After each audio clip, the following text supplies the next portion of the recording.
Is creation possible for man? By H. P. Blavatsky. Published 1881. This article is a response to the following letter to the Theosophist magazine. The editor at the Theosophist, Madam.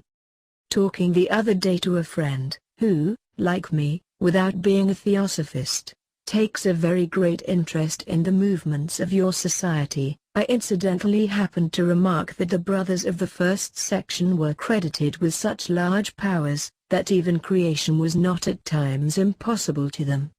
In support of my assertion, I instanced their own cup and saucer phenomenon, as narrated by Mr. Sinnett in his Occult World, which phenomenon appeared to me to be something more than the mere reproduction, transference or unearthing from its hiding place of an article lost or stolen, like the brooch. My friend, however, warmly objected to my statement, remarking that creation was not possible to man, whatever else he may be able to accomplish.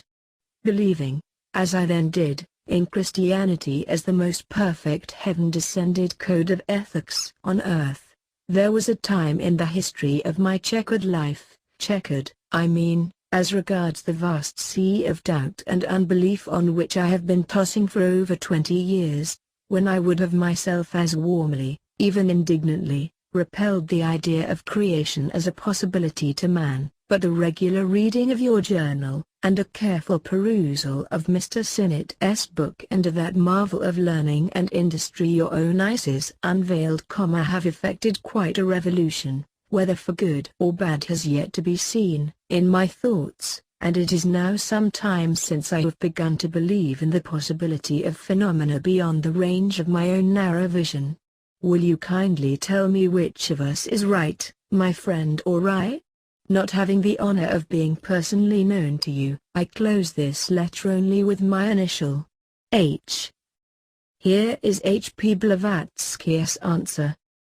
The question to be dealt with is hardly whether our correspondent or his friend is right, for we understand him to take up the prudent attitude of a seeker after truth who shrinks from affirming dogmatically that creation is possible for man, even while unwilling to accept the dogmatic negative assertion of his friend that it is impossible. Before coming to the gist of the question raised, we have, therefore, to notice the illustrations which this letter affords of the ways in which such a question may be considered.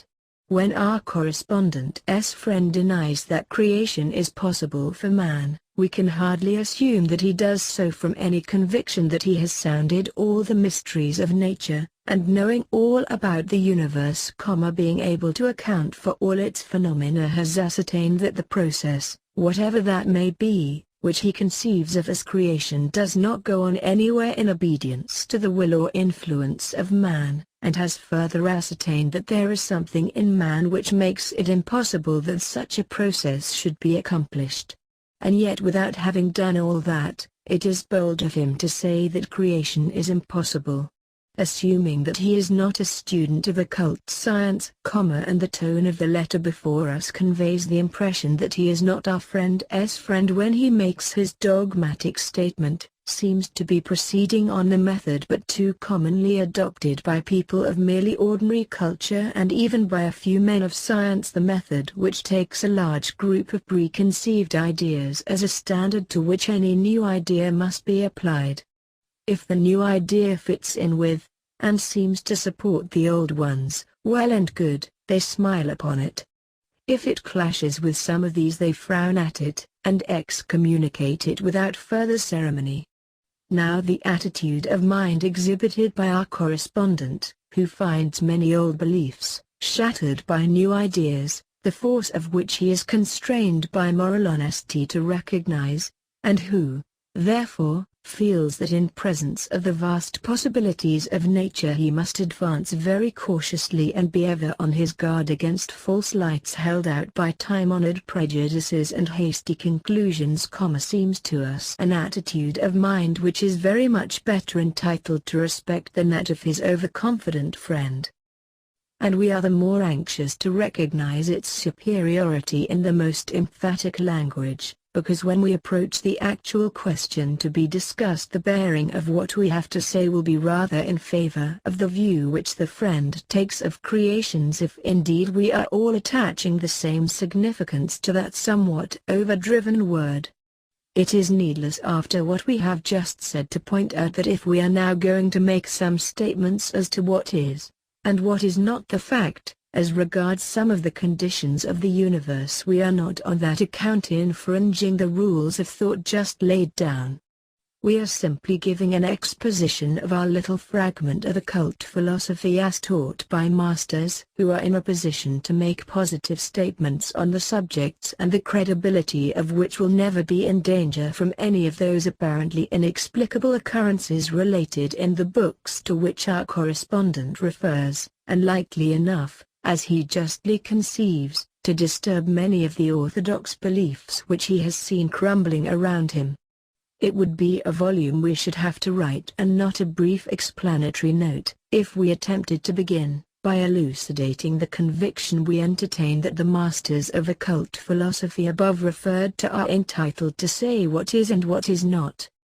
Enough for the present to say what we believe would be said in answer to the question before us, by those who know. But we must have a clear understanding as to what is meant by creation.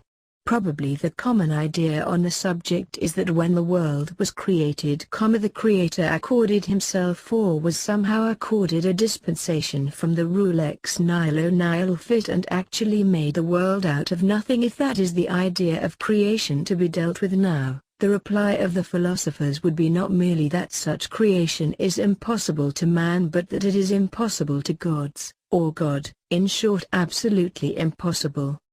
But a step in the direction of a philosophical conception is accomplished when people say the world was created, we say fashioned out of chaos.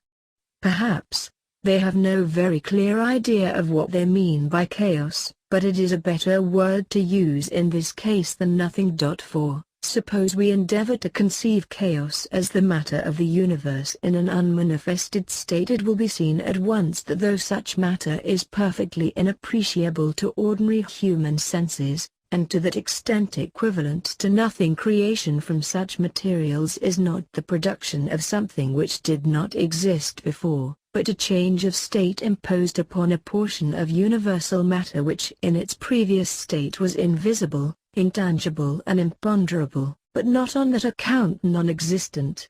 Theosophists, occultists do not, however, use the word creation at all, but replace it by that of evolution. Here we approach a comprehension of what may have been the course of events as regards the production of the mysterious cup and saucer described in Mr. Sinnett's book. It is in no way inconceivable that if the production of manifestation in matter is the act accomplished by what is ordinarily called creation, that the power of the human will in some of its transcendent developments may be enabled to impose on unmanifested matter or chaos. The change which brings it within the cognizance of the ordinary human senses,